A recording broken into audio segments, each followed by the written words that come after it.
So I've known Joe for many years, before 100 Waves started, and he and I surfed together. And so there was one day we were out in the lineup, out in the ocean, just chatting it up, waiting for waves, and he started talking to me about Boys to Men and fundraising specifically around Boys to Men and the challenges of raising money for an organization.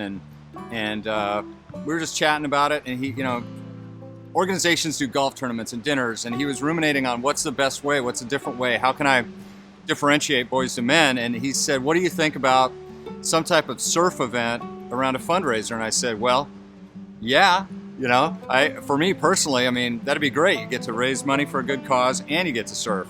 Now, honestly, I didn't know how the rest of the surf community would react, or the community in general.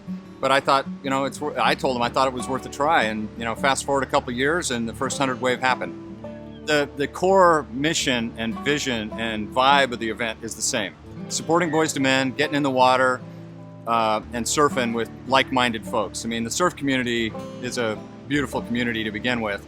And then raising money for Boys to Men at the same time. That vibe has not changed at all. But the event itself, the way it's grown with the sponsorships and the companies that have come in to support the organization and the event, and then just the number of surfers, by word of mouth, by advertising, by promotion, by people just hearing about what a cool thing it is. Maybe they could have been walking down the boardwalk and see all the surfers out there. I don't know. But it's been year over year just getting better and better and better, and it's a great thing. I can't wait for this year.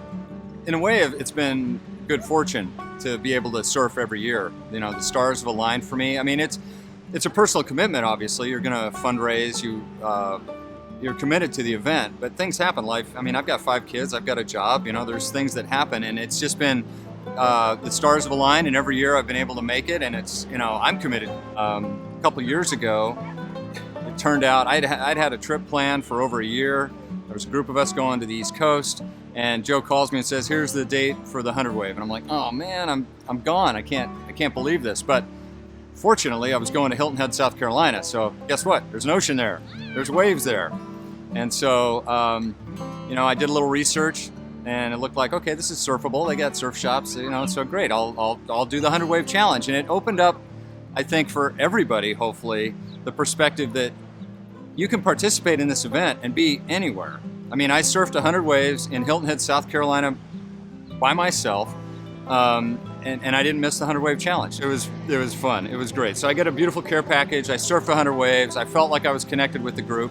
But it brought up the fact that as long as you're near an ocean, you can do this event and still participate. This event and Boys to Men have had a huge impact on the San Diego community. First of all, Boys to Men. If you look at the organization, I work in healthcare. I work for Kaiser Permanente. And we know, studies show that kids who have adverse childhood experiences, a trauma in their life, whether that's physical, emotional, mental trauma as a child, they have a significantly higher percentage chance of having healthcare issues later on as an adult. So we know this to be true. And so as a healthcare provider, the investment in our youth to either heal that trauma or prevent it is crucial. If you overlay the 100 Wave Challenge onto that, now you've got a community, a surf community. You don't have to be a surfer, right? You can be a surf angel. You can come out and support and just spend a nice day on the beach. You can hang out with the crew and just support the event. And you're part of a community that is raising funds for this critically important work. And so the 100 Wave Challenge has allowed Boys to Men to expand that work throughout the county. And, we want to keep growing it.